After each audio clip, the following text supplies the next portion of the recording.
What's going on, everyone? Juicebags here, and welcome back to the channel.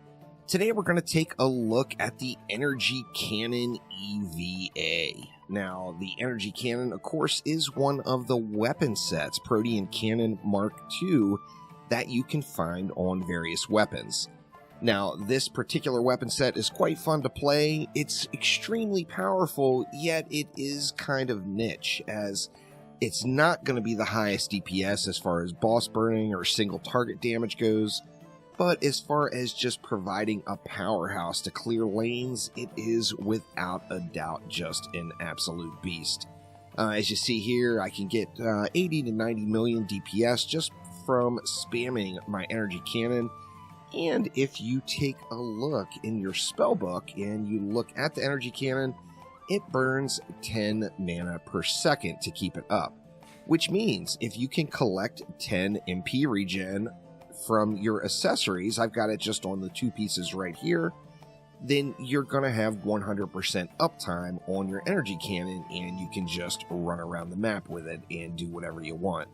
Now, one of the nice things about this build is you've got this lane clearing power, just piercing through all enemies, dishing out a ridiculous amount of damage, getting the job done 100%. However, of course, you can always swap weapons. So say an enemy is a little bit farther away at range, you can always swap over to your other weapon and get your range damage going from there. I chose to use the staff from the keep, as I just think it's got a really cool shot type. However, the majority of the time, I personally am going to stay active on my Energy Cannon. Now, to put this build together, you're going to want two weapons with Protean Mk II. Doesn't matter what your second weapon is. So in this case, I'm using the fused Wolfsbane Torch. It's the staff from the keep, and I just like the shot type on this one. I got a decent roll here, all three hero stats, vitality, attack, and ability, at 0.25 second attack rate with 3 projectiles. So pretty good weapon here. I'm very happy with this one. And then the beast of the build is the fused Protean Blaster. Now, the Protean Blaster is going to come from the throne room. Make sure you loot the chest, the victory chest, after beating the Goblin Mech on the Huntress, and you're guaranteed to get the fused Protean Blaster. Now, I'm not going to lie, it was a pain to put this set together. You may just run into this stuff if you're looking for other things. However, I was specifically looking for this set, and it took me what felt like a million runs to collect all the pieces to get this together. As you see here, I don't even have all 3 stats on this particular weapon. I've just got vitality and attack. What I'm really looking for is something for all 3 stats. However, the grind has been just unreal, as it's just multiple levels of RNG to get that Protean Mk II. Now, this one is not a super common set bonus, so yeah, it's just tough to put together. There's just no doubt. Now, once you get it together, it is very rewarding and very fun to use. However, it can be a hunt, no doubt. Now, as I mentioned, you're going to want to get 5 mana regen per second on your gear. Now, one thing about the EV, although the EV is a little tanky and has nice health scaling, the EV doesn't have much maneuverability. So, although I don't have it here, I would recommend having HP regen on all 3 of your accessories. So if you had the mana regen and HP regen on all 3 pieces and were able to get to 10 mana regen per second, you're going to be in pretty good shape, and it's going to make you a lot tankier. Now, additionally, the best pet for raw damage output is without a doubt the Propeller Cat.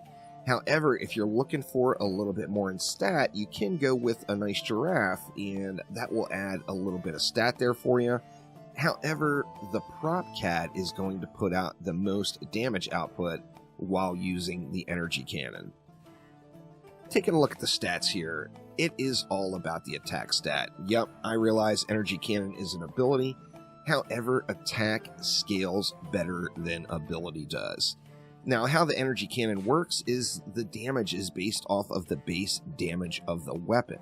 That's what makes the fused Protean Blaster such a great weapon to use. It's a slower firing weapon that has really high base damage, so you're going to want to have that weapon equipped when you're using your energy cannon. Now, with that in mind, the reason the attack stat is better than the ability stat is the attack stat is raising your base damage. So by going with attack, you're going to be hitting slightly harder. As you get your stats up, it's going to be very, very close. If we take a look here, and let's go ahead and throw all of our points directly into ability, and take a look at the damage output. See, here we see the regular tick is hitting for 3.169 million. The 6.33 is the bonus damage from the weapon set, but the base damage is the 3.169 million per tick. Now, if we go ahead and take all of those points out of ability and throw them into attack instead, and then take a look at our damage output. Let's see, we got the old stat bug there. Let's put them back in. There we go. And now we take a look at the damage output, and we are at 3.267 million on the regular ticks. Now, it's not a massive, massive difference. However, remember that the attack stat is also going to affect the regular damage you're doing with your other weapons. So by using attack, you're not only maximizing your energy cannon, but you're also maximizing the amount of damage output you get when you're using your other weapon if you decided to stay at full range. Now, I do love this apprentice staff. I gotta say though, when you're using your alternate weapon in an energy cannon build, you're going to be at big range. So with that in mind, you would probably be much better off by using something along the lines of a Wolfsbane sniper or something with more long-range accuracy. You're not going to get the accuracy out of the staff like you would with the sniper. However, I just think the staff is cool, so that's the one I personally am going with. As far as your other passives, you want to make sure you have a passive on your secondary weapon that is going to assist in your energy cannon. So in this situation, I've got plus 375 attack. So that attack is just a stat stick. It's going to apply directly to my hero, and it's going to increase the damage of my energy cannon even when I have the other one equipped.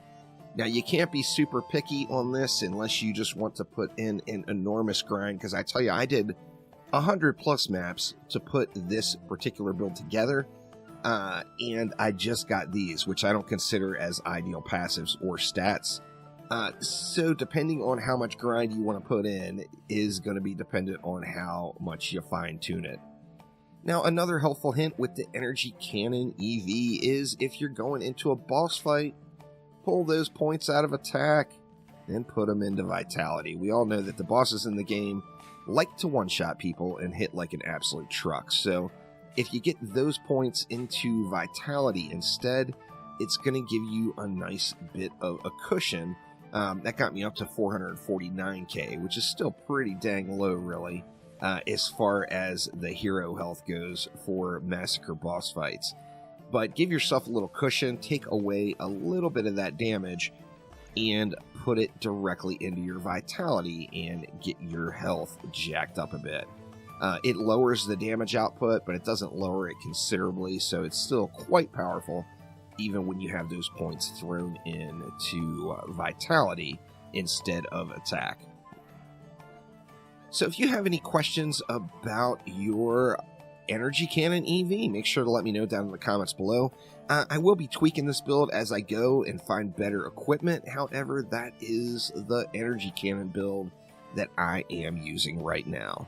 So thank you all so much for watching, and I will see ya next time around. Take it easy.